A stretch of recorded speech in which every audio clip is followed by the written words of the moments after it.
یہاں آپ کو ایک اہم خبر سے آگاہ کریں، این سی او سی نے سندھ میں مکمل لاک ڈاؤن کی مخالفت کر دی۔ این سی او سی کے سربراہ اسد عمر کا کہنا ہے کہ شہروں کو ہفتوں بند کرنا مسئلے کا حل نہیں ہے۔ مکمل لاک ڈاؤن کے بعد کورونا بہت تیزی سے پھیلتا ہے۔ اسد عمر نے مزید کہا کہ ایس او پیز پر عمل درآمد سے ہی کورونا کو کنٹرول کیا جا سکتا ہے، جبکہ اسد عمر کے ہمراہ پریس کانفرنس کرتے ہوئے معاون خصوصی صحت ڈاکٹر فیصل سلطان کا کہنا تھا کہ گزشتہ 24 گھنٹوں میں کورونا کیسز کی شرح میں اضافہ ہوا ہے۔ ملک بھر میں کورونا مثبت کیسز کی شرح 7.5% ہے۔ تشویشناک مریضوں کی تعداد 3000 سے تجاوز کر چکی ہے۔ معاون خصوصی کا کہنا تھا کہ کراچی سمیت بڑے شہروں میں دباؤ بڑھ رہا ہے، بالخصوص کراچی میں کورونا کیسز میں تیزی سے اضافہ ہو رہا ہے۔ کراچی میں 50% بیڈز پر کورونا مریض موجود ہیں۔ سربراہ این سی او سی اسد عمر نے کہا کہ کئی لوگ اب بھی کورونا کو سنجیدہ نہیں سمجھ رہے ہیں۔ سندھ حکومت کورونا کے پھیلاؤ کو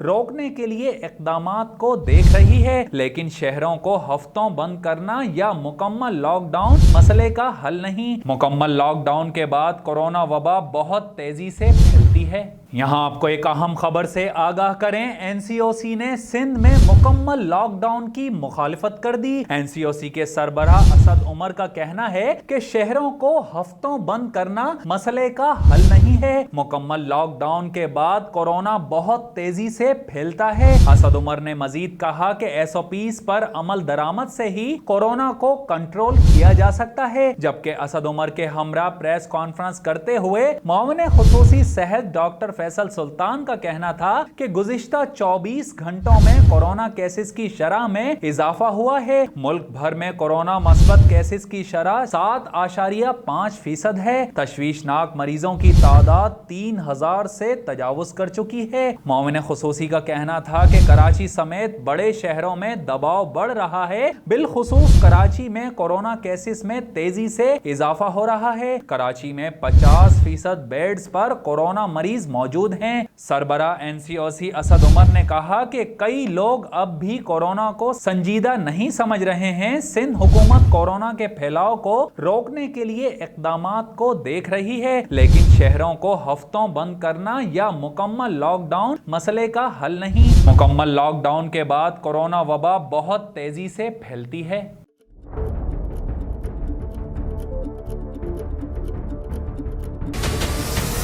ہمارے چینل کو سبسکرائب کریں اور بیل آئیکن پر کلک کریں۔